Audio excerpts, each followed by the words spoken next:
Today, we'll study the importance of 2K20 off-ball mechanics and also defensive gameplay as the new additions to the new game.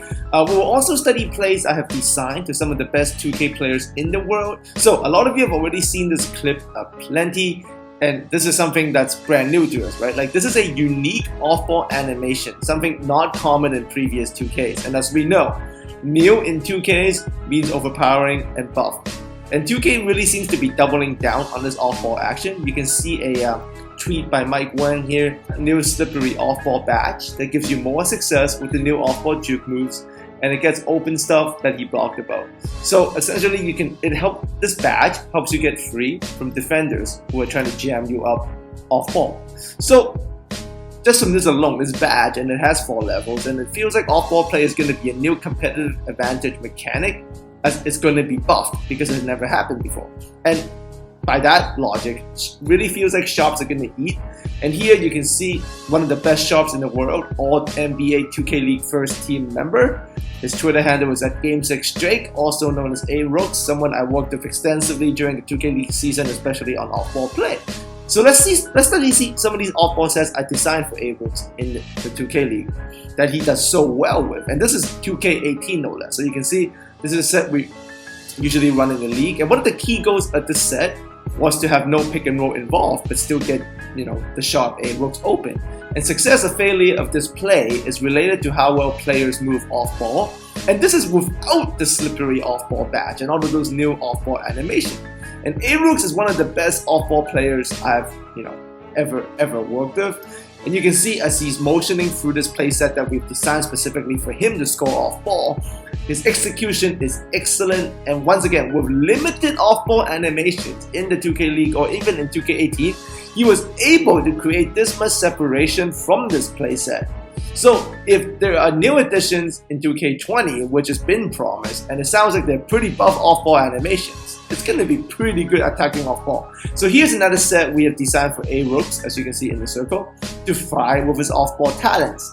Once again, in a limited setting where off-ball animations was not, a big feature. And once again here, no pick and roll was involved. This is by design because everything is predicated on off-ball movement, and this is what these sets are about. And watch ARooks here, once again with limited off-ball animations at his arsenal, right? He gets separation off a great PS4 2K League defender in Saki-chan. And this is once again fantastic motion without, with our ball handler, Blondo here. You can see he's a big man, he's got the ball. He's able to shield off the defender as Drake is attacking off-ball. And this design cluster of players and off-ball motion ends up opening up ARooks in the corner. And this gets him a wide open shot. Once again, the key, without a pick and roll. Look at all this open space here. And this is all by running around without a slippery off-ball badge by anybody. And we were still able to get this in a 2K League setting. And in 2K19, I also designed plenty of money plays for you guys for Play Now and my team, based on off-ball movement only also. So this is one of my favorite sets. You can see me doing over Clay and Steph here. And you guys already noticed by now, I'm actually passing it off to Steph, but I'm user controlling Clay. So once again, this is without the slippery off-ball badge, and by design, because of the intricacy of the play, you can see I've opened myself an entire wide open area to run off the flare screen from DeMarcus into. Without slippery off-ball badge, the only person that can really step up here is Miles Turner as the defender. He can, so I got the shot. And once again, this is in 2K19 with limited help. And we can see here some new things about 20 is that it seems like contest is also going to be buffed up a little bit, as Mike is here talking about like maybe there's going to be no chance of green releases if the contest is smothered, or the higher the contest level, the bigger penalty on green shots. So you can see contest is a big deal. So you're going to want to get that separation off ball. And another thing is a microwave the badge has been redesigned and changed to hot start.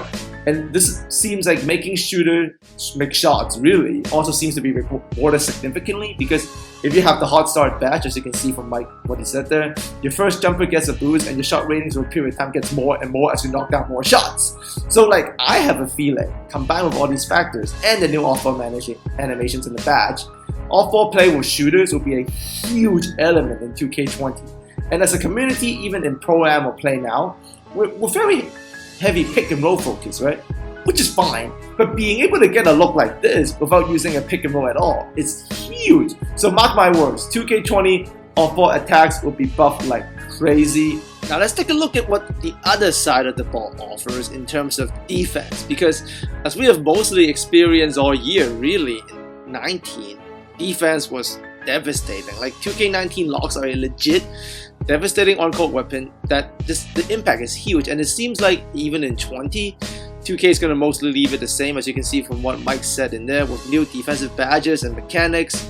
It really feels like 2K is doubling down on also keeping defense as strong as possible. So now let's take a look with that in mind. Let's take a look at what, how the top defensive players in 2K19 do with their locks. And I believe majority of these skills and approaches are going to transfer over, and if not, it's going to be probably more effective and rewarded. So in 19, Locke's primary contribution is to create an extra possession, offensive possession, for his team via turnovers. So you can see here, Tactuk is doing a full court press, and this is a great inbound press by him because it forced the inbounder to pass to the center instead of the point guard, as you can see as it carries out. Tactuk denies the ball to the point guard, he gets to the center, and the top lock here, like Tag, would smell blood. He understands the center has the ball, so turnover is imminent. As long as he places correctly with good aggression, he's probably going to create something. So focus on Tag's off-ball defense pacing here. I see attacks with the steal at perfect times. Look at how Tag is squared up to the ball on the steal attempt as the center exposes the ball to Tag. And he pokes the ball loose and then he veers away to sit on the passing lanes perfectly, as you can see there. This is as good as any layer 1 defense is gonna get. He pokes the ball loose, stays focused, plays the passing lane, then gets the steal. So there's no over gambling or overdoing of the steal here. So pretty much as a lock, Tag has done his job. Extra offensive possession has been gained via his excellent solo defense. So that's what locks really bring to the table at 19. And you can see it here again. This is excellent containment by Tag and Rock, his hedge defensive partner. And it forces the ball once again out of the point guard's hands. Gets to a wing play, and watch Tag's tracking here because locks are fast and they're very mobile. So Tag once again lines himself up for a steal versus a non-handler who is once again exposing the ball on the strong side. So there's no accident here, right? This is a commitment to create turnovers efficiently. And time again, Tag pokes the ball loose. This time he gets it immediately. And once again, he gains another extra possession for his team using the lock defender build and using this kind of approach where he's trying to steal accurately, right? That's what really Tag is bringing to the table. He has steal accuracy. He's not spamming it. And in 2K20, some of the tweets that has flown out in the blogs is that they're going to further reward people who can time the steal button. So this type of accuracy and efficiency with steal is truly impressive by Tag. But in the next year, in 2020 for the game, it's going to be even more prevalent if you can time it correctly. But being a lock is more than defense. And you can watch Boo here, the opposing team's lock, making something out of nothing as his offense is dying down, because honestly, a lock is pretty athletic. So it's a very good rim finisher, and a lot of the top locks can offer this back cut as a legit point getter throughout the course of the game. And also you can see Tag here does a little bit of a dribble move and opens himself up for an ISO corner 3, which is also a great shot for a 2K19 lock. And it seems like from all the tweets that has been coming out and the blog development, majority of the lock's offensive powers is going to still be there, which is catching and finishing at the rim off cuts and also hitting that standstill corner 3. And you can see because of the athleticism and the mobility, if a lock is smart, Tag gains an offensive rebound. He's like Tag right here, the lock. He sees his man contest with this corner shot and he immediately crashes the glass because there's no one to box him out. And that's the correct read as he moves in there, grabs the offensive board, and once again, right, this is the same theme. He's gaining another extra possession for his team. A lock is not going to be out there running pick and rolls or shooting, pull-up threes, but he doesn't only have to do defense. He also does all the little things.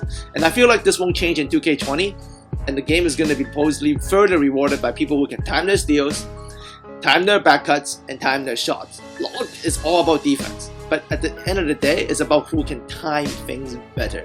And I feel like because we know, like in 2018, it was all about the blow-by, and in 19, it was all about the lock stopping the blow-by.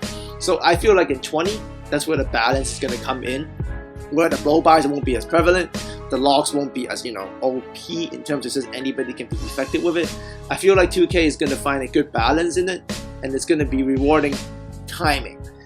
I sense that in the next year, the OP strategy and the buff is going to come from the off-ball offense with the new animations and the new badges. And the next thing going down is that defense is going to be just as strong, but it's going to be focused on more so timing. This is how 2K really does the game every year, right? When they add in a new feature, it's always overpowering, it's buff and all that. But the next year, the feature stays there, but it becomes more timing oriented. Like you guys all remember, like back then, a couple of years back, everybody can hit their open shots. Like shooting was, remember patch 5? Like back then, oh, you can hit every open shot. But now as that developed with the meter and things like that, now it takes more shot timing. And this year, they're going to reward timing even further with the pro gaming setting, where there's no shooting meter and it's all for timing. But that's how 2K is. New feature, and then down the line, it becomes more timing and skill oriented. And I feel like defense is moving towards there, and also, but off-ball animation, right? That's the key. That's a brand new thing. And because it's a new thing, you can bet that it's going to be overpowering. And I can't wait to see what you guys do with it, and also what I can create for you guys with that new mechanic. So as always, thanks for coming by. Let me know how you guys feel about this. Keep an eye out. Tutorials are going to be coming in earnest, and also I'm with the Bucks right now, so you can expect Bucks, intro, outros, advertisements, and maybe even some giveaways for the gear. So as always, I'll see all of you next time.